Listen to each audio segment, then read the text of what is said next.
What if the intro and outro cutscenes from the Vampire Knight series was actually its own story?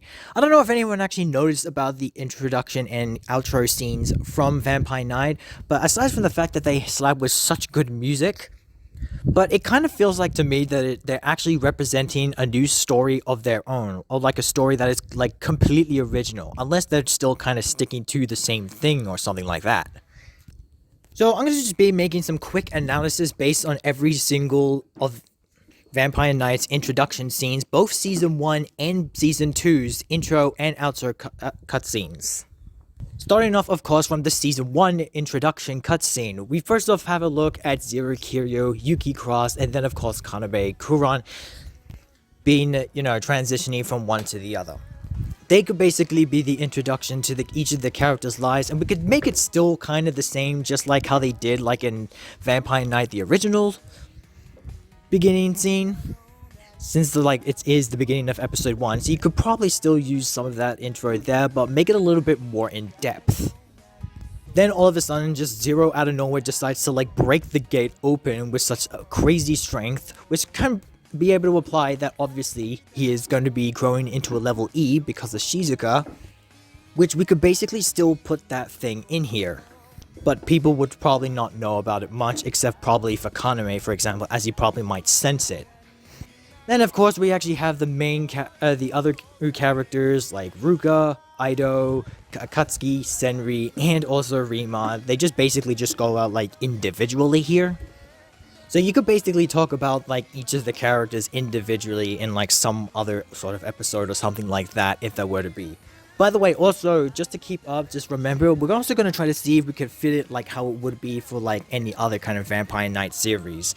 Remember, Vampire Knight Season 1 and 2 involved with 13 episodes each. So I don't know whether or not I could be able to be successful in doing that, but we're going to try. Then apparently you could probably say that maybe that when Zero opens up the gate, this is kind of going to technically bring up in a fight between Zero and Kaname, like usual, because obviously they do not like each other. Yeah, Yuki could probably perhaps break up the fight or something like that.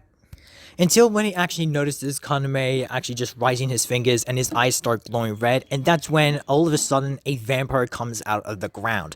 Now, I've always felt like that Kaname Kuran could actually summon his own vampire minions or something like that. Literally just straight up mindless vampires coming out from the ground. I feel like that would have been a very unique power or ability that Kaname could have possibly had. I mean, then again, Kaname is already broken as he freaking is with his powers. I mean, you should see him. Everything that he does is just absolutely cracked and OP. He is literally that broken. But having an ability like that, however, I feel like that'll be pretty neat. This, of course, then actually causes Yuki to start running, and then it's like she's in this weird sort of realm that she's just trying to run away to, but she's basically not going anywhere. She's just running and running. She's basically not getting anywhere at all. Until all of a sudden, there's this butterfly, I guess, that just comes past her, all of a sudden just bringing into this potion, which obviously kind of feels like that it looks like blood, for example. Whether it is blood or not, I mean, it looks like some sort of potion of some sort, but it's hard to tell whether it is or isn't a potion. So maybe perhaps in the next episode, she'll probably be in this, she'll be thinking in her head what's going on, but also the Scarlet Maze actually kicks in. Remember the Scarlet Maze? Yes, that's the voice inside Yuki's head, and it's basically the name that I basically gave that voice, specifically of the villain based on my fan-made animation, if you remember that. The Scarlet Maze is basically the voice inside Yuki's head who's always giving her these scary moments whenever she's remembering stuff or she's always doubting herself. Which I feel like she's probably I always wondered to myself, she could still be the main proper villain because she's trying to fight herself. Well, in some ways, I guess. And while she's having these thoughts completely welled up, while stuck in this realm, then guess what? She's about to start drinking the potion, which might be pure blood or something like that, but then Zero somehow manages to step in and tries to snap her out of it by using his gun, the Bloody Rose. This actually will be able to allow her to actually wake Yuki up, realizing that she is not she's not anywhere anymore. She's not in that freaking weird realm or anything like that. She's somehow like stuck in the middle of this very interesting place. Then noticing that she turns around in the next episode, that Zero is literally right there, right behind her, and he is trying to give him her hand. Give him his hand to Yuki, as you can see here. But then all of a sudden, she's just all out of nowhere. She probably just faints, which basically in the next episode, that is where you have, well, she's basically in bed somehow. I don't know, you could probably do something out of this ring, but then it's like she literally has like a change of clothes. By the way, the fashion of Vampire Knight is like literally crazy, especially for Yuki. She has like all these different types of clothing. It doesn't matter whether it's in like the cutscene, like the intro or outro cutscenes, or like basically in the original anime or manga. The fashion for her is crazy. It's amazing. But yeah, as you can see that with these new clothes that she apparently got and doesn't know how the heck that even happened. Yeah, she's basically all in purple, really, and also having these black stockings and all that stuff, and doesn't exactly know where she technically is at this point in time, until she probably feels someone's hand, and that will probably be Kaname due to the fact of the white suit, I guess, probably the night class uniform. That would be 100% Kaname, maybe she's trying to put Yuki in care. Thanks. And then, well, we're technically not done. We'll wait for the outro cutscenes. Now, for this one's going to be a little bit interesting due to the outro cutscenes. Like, maybe, because this is going to be a little bit weird. Due to the fact where we have this interesting cutscene at the outro of Season 1, where she's just sitting down completely lifeless, and then there's, like, you know, she's being controlled by, like, you know, the Scarlet Maze, perhaps. I feel like that could possibly be meant for, like, the next season, which could be Vampire Knight Guilty, perhaps, if that were to be like it could be a completely new different story on its own, just like this one here. If you don't remember that I made a video on Yuki's dark side, this specifically, go ahead and check that out. But this is basically what I think that what would have happened if Yuki would drink the blood of Kuron in human form, but she would still have this deadly dark form of hers, where she basically is very uncontrollable.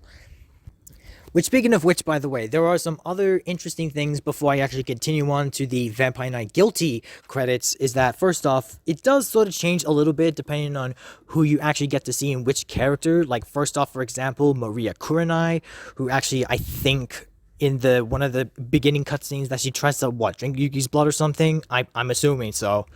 Whatever reason, I do not understand why she wanted to do that.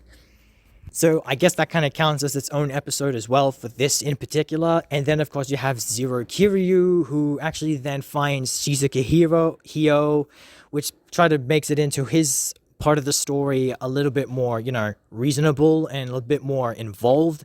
Of course, meeting his brother Ichiru, which basically they duke it out. That obviously can be another episode of its own, trying to also, you know, finally stop Shizuka once and for all, and finally get over and finally Zero can also get over his life as for Shizuka being dead. Like, I don't know, maybe Zero could actually destroy Shizuka this time, unless Kaname would still step in and technically just KO Shizuka straight off the bat, like he did in the original. Okay, now with that out of the way, so now let's move on to the Vampire Knight Guilty opening cutscenes, okay? Now, it feels like in this part right here, in the Vampire Knight Guilty opening cutscenes, it kind of feels like that the way how things are set at this point in time, it looks like that, well, feels like that Yuki is going to be technically out on a date, and depending on who she's going to be dating, will be a completely other different story. I mean, with the white dress and everything, it does seem like that she's definitely going out on a date, probably at night as well. Whoever they will be dating, she'll be having a date to choose which one she would love the most, Zero or Kaname. That's what it kind of felt like. That's what that introduction was basically all about. And then she's just basically thinking about everything that's been happening with her life so far, and then also when she drops the book, you get to see the other characters again. Ruka, Ido, Hakatsuki, Senri, Rima, all those kind of stuff. And then of course you get to see Rito Kuron, which I feel like could also be part of the story as well. I mean, aside the fact that he's also a bat, which by the way, that has never happened in the original anime of the story. Because Rito Kuron never actually transformed into a bat, let's be honest. We have never seen that except in that intro cutscene. Yes, sure, he possesses his son Senri, but not really necessarily transforming into a bat. It's pretty obvious that Rito does have a familia as well as a unique ability, just like how Kaname also has a bat, just like for his familia, and Yuki has a butterfly as her familia. And then of course you get to see a bit of a standoff between Zero and Ichiru Kiryu, the two brothers still at it. And it kind of looks like that it's literally about to be a showdown. Like one of them has obviously got the gun, which is Zero, and Ichiru will probably have a sword again or something like that, probably. And then all of a sudden we also get to see Kai and Cross, which, I don't know, kind of looks like more of a almost more like of a flashback or something. So finally, I kind of feels like we can probably get something out of Kai and Cross as well. Like maybe probably during the time when humans and vampires were still not really coexisting. And this is probably when she meets, Juri Kuron and Haruka Kuron. And they actually start being acquaintances or something like that. I feel like that could have made a lot more sense, and he just vows to never stop hurting vampires ever again, and that's why she made a vow to Juri specifically ever since the day when Yuki was born. I kind of feel like that makes a lot of sense, having to put it like that or something.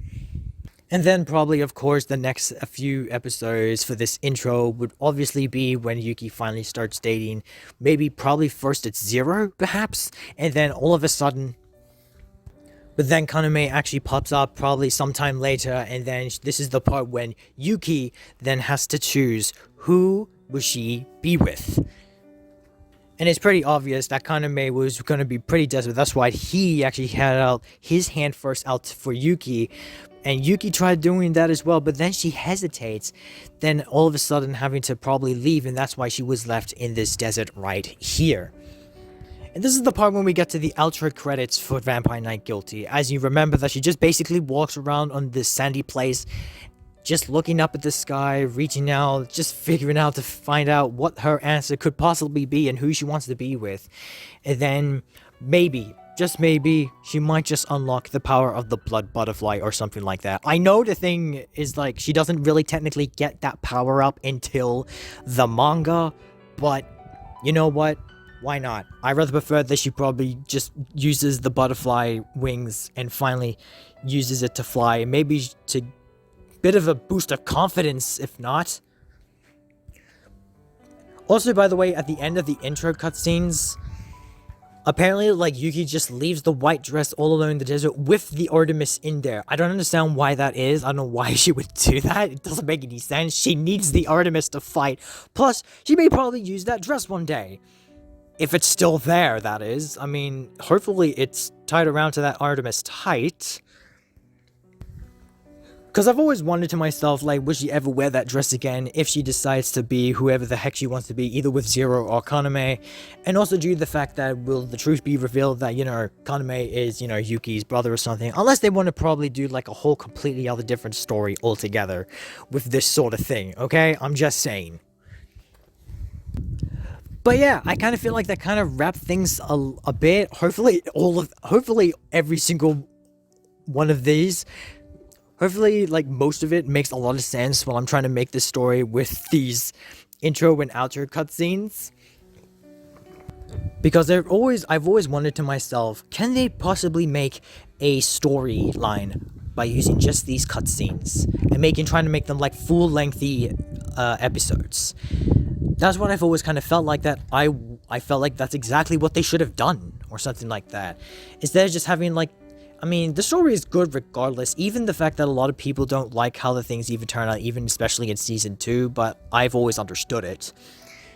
And of course, I don't really like the way how they kind of go with the whole, siblings have to be together thing. I mean, I've always wondered to myself that perhaps that maybe Yuki would be with Zero after all of the drama that's been going on in the anime. And I was actually hoping that that sort of thing would have actually happened at the end of Vampire Knight Guilty afterwards. I've always felt like that should have always been the case. And maybe she could possibly wear that dress if she actually does wear it. Or maybe just something completely else, but they maybe have like a dance together or something in the very end of Vampire Knight Guilty before they said goodbye or anything like that, but not as enemies though, not as enemies. They could still be together, which should have been the main point of the series. But that happened until like during in the manga. So yeah. So let me know what you guys think in the comments below. Do you think that what I'm trying to do here with these intro outro cutscenes kind of makes sense with most of this? Or was it just nothing but an absolute bunch of rambling? But anyways, I did try my best with all of this, so hopefully you try to pinpoint things that I probably couldn't have done a little bit better. So thank you guys so much for watching this video. Please like, subscribe if you haven't already. Click on the notification bell to never miss a video. Stay safe, stay healthy, and as always, my name is Mad Dog, and may your days be mad and rad!